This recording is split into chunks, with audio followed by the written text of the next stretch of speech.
Saya baru sahaja mendengar sebentar tadi temu bual di antara Demokrasi Now dengan Gideon Levy, wartawan senior daripada akhbar The Haaretz Israel, berkenaan dengan kenyataan yang dibuat oleh Netanyahu di dalam satu majlis private hari ini bila ditanya tentang masa depan peperangan yang berlaku di Gaza. Netanyahu menggambarkan bahawa peperangan itu akan berterusan sekurang-kurangnya sehingga tahun 2025. Dan saya juga ada mendengar 1-2 hari yang lepas daripada Amerika Syarikat berita yang menjelaskan tentang tentera-tentera Amerika Syarikat yang telah pun dihantar ke misi untuk menyelesaikan masalah yang berlaku di Palestin dan sekitarnya untuk tempoh setahun yang akan datang. Dalam erti kata yang lain, dari perspektif Amerika Syarikat dan Israel, tidak ada solusi damai yang disasarkan untuk terjadi dalam jangka masa yang terdekat. Dan ini seharusnya membantu kita untuk menentukan bagaimanakah sikap kita dan apa yang kita nak buat untuk memberi bantuan sokongan kepada saudara-saudara kita di Palestin, khususnya di Gaza. Inilah yang saya beberapa kali sentuh di dalam video-video sebelum ini, bahawa solidariti dan komitmen kita dengan Palestin ini tidak boleh bersandar kepada sentimen amarah semata-mata, tetapi ia perlu mempunyai asas yang kukuh, substantial. Kita perlu melengkapkan diri dengan maklumat, ilmu pengetahuan, berita terkini, agar propaganda demi propaganda yang telah, sedang dan akan terus dilakukan oleh Israel dan penyokong-penyokongnya tidak memerangkap kita untuk kita berasa putus asa ataupun kecewa untuk melihat masa hadapan yang lebih baik. Pada masa yang sama juga, seperti yang Gideon Levy sebutkan dalam temu bual sebentar tadi, tak kiralah apa yang berlaku di Gaza itu berjaya atau tidak berjaya dilabelkan secara legal sebagai genocide ataupun tidak. Apa yang pasti ialah Israel bertanggungjawab atas kematian lebih 20,000, mencecah 30,000 nyawa, dan lebih 60% daripadanya adalah wanita dan kanak-kanak, kata Gideon Levy sebentar tadi. Kita akan membuang masa yang banyak untuk mengheret Israel ke Mahkamah Jenayah Antarabangsa dan mengharapkan agar berjaya disabitkan genocide itu ke atas mereka. Kerana kalau berjaya sekalipun, what's next? Apa implementasinya? Bolehkah dengan keputusan mahkamah itu, serangan demi serangan yang dilakukan itu berhenti? Yang pasti apa yang Israel telah buat ialah apa yang Israel telah buat.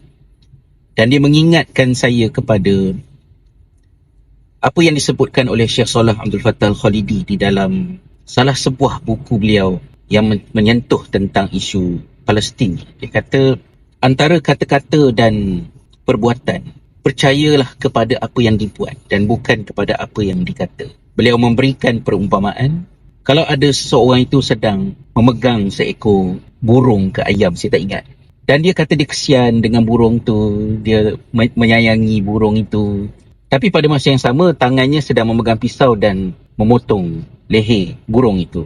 Maka yang harus dipercayai adalah perbuatannya memotong leher burung itu dan bukan kata-kata manis yang diungkapkannya yang berlawanan dengan apa yang dia buat.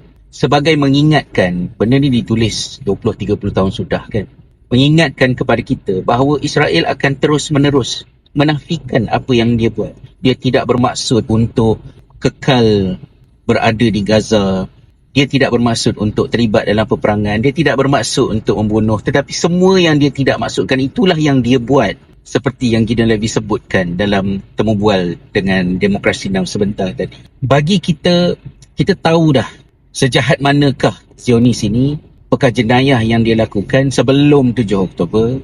Tetapi kebimbangan kita ialah jika umat Islam dan masyarakat dunia putus asa, bermalas-malasan dan tidak memberikan komitmen pada mengetahui dengan terperinci hal-hal yang berlaku di Palestin, lama kelamaan kita boleh termakan dengan dakwah mega yang dilakukan oleh mereka.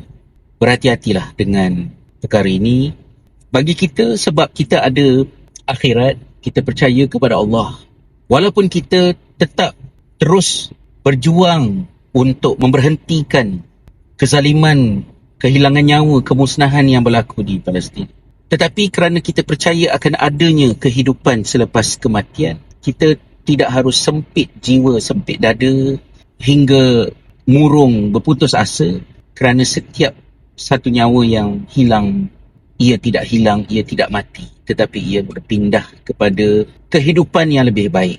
Namun, seandainya langkah yang dilakukan oleh Afrika Selatan untuk mengheret Israel di Mahkamah Jenayah Antarabangsa ICJ di The Hague, The Netherlands minggu lepas ini, yang sedang berlangsung ini, tidak berhasil, sedangkan itu adalah merupakan mahkamah tertinggi di dunia, ia boleh mendatangkan kekecewaan yang amat mendalam dan hilangnya rasa percaya masyarakat di sebelah barat terhadap apa jua sistem yang mereka percaya dan malah banggakan selama ini.